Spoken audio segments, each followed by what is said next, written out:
Road trip enthusiasts embrace the unexpected because the journey is just as exciting as the destination. And for those who love to stop and smell the roses, Route 66 is the ideal playground. So come and frolic with us.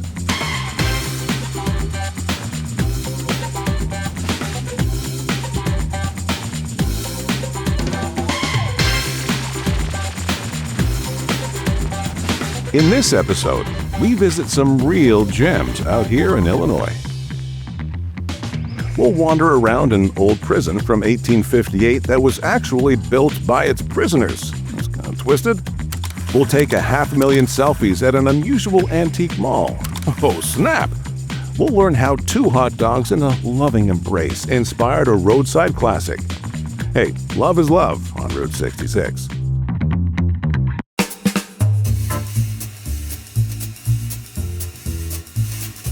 The Old Joliet prison is one of the longest running penitentiaries in America. At one point, it was known as America's toughest prison. It was actually constructed by prisoners throughout the 1850s and 60s. So we're currently in the dining hall of the Old Joliet prison.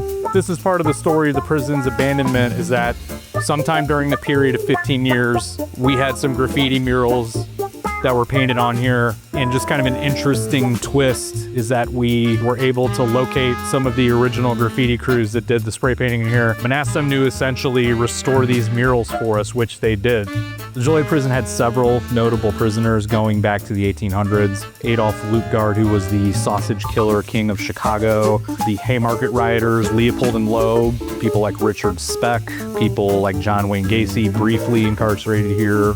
I have experienced some strange things here, and that's usually a fairly common point of feedback. But we like to tell our visitors that, you decide. People feel many different things when they're traversing the grounds here. You just might have an encounter if you're visiting us at the Joliet prison. Encounter? I'm intrigued. While touring an old prison may not have been on your Route 66 bingo card, rolling up to the takeout window of a classic Route 66 eatery probably is.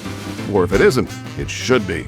Any visit to Springfield, Illinois would be incomplete without indulging in a corn dog that's not a corn dog. I'll let him explain. The Cozy Dog Drive-In is an iconic restaurant that my grandfather started back in 1949. We're known for the Cozy Dog, which is a hot dog on a stick, dipped in batter and deep fried, which commonly gets confused with corn dog. But a corn dog is a generic term. My grandfather came up with his own recipe, which he named, iconically, the Cozy Dog. When he started developing the batter, he was still in the military, and he would serve them to the GIs in the mess hall. So that's where he was getting his testing from and the feedback. And so he went back and forth, sending the batter with notes until they finally got the spices and the flavoring down to what is known as the Cozy Dog today. And we've stuck with that original recipe since then. Cozy Dog was not the first name, believe it or not. My grandfather really liked the name Krusty Kerr. My grandmother and a few other people kind of ganged up on him and said, you know what, that just really doesn't sound too appetizing. At the same time, we were working on the logo design, and we had the 2 hot dogs holding each other in a loving embrace, and someone just kind of mentioned, well, they look cozy, why don't we just name them Cozy Dogs? And that's the name that stuck. Well, first I met my husband, and he brought me here. We had our first date here in 1967, so that makes me pretty elderly. The staff is wonderful, friendly.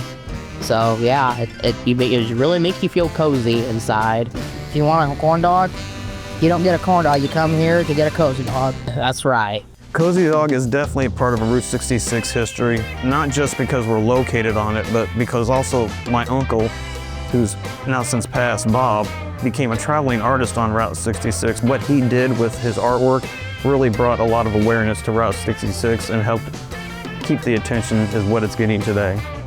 Friends, remember that name, Bob Waldmeyer. He's going to come up again later on this journey. You could say he's a bit of an icon around here and has left his mark all over the Mother Road. He was even the inspiration for a character in a famous cartoon movie about cars that I can't mention the name of, but I think you know what I mean. Kerchow. And before we bid adieu to Illinois, were in pursuit of tchotchkes to commemorate this leg of the journey. Judging by the giant pink elephant out front, I think we found just the place. People love stopping here for the big Quirky stuff that we have to get photo ops with. They like to shop. They have sweet treats that they could get. We have food and ice cream. I enjoy the people. That's my favorite thing, is seeing people from all over the world, getting to talk to them, getting to see where they're from, get to hear their accents and their stories. The original owners, as time goes, they added more things here, more Quirky figures and statues to attract more people here, and we just keep adding to it as we find them. We have a big pink elephant, of course, that's our number one, a T-Rex, a muffler man. We have a couple big tricycles, Jolly Green Giant, Kit Kat clocks, Elvis, we have the Blues Brothers. So you kind of look around, you'll keep going, oh, there's another statue, or there's another figure, and you could get your picture taken with. Sugared up, a trunk full of souvenirs, and a head full of memories.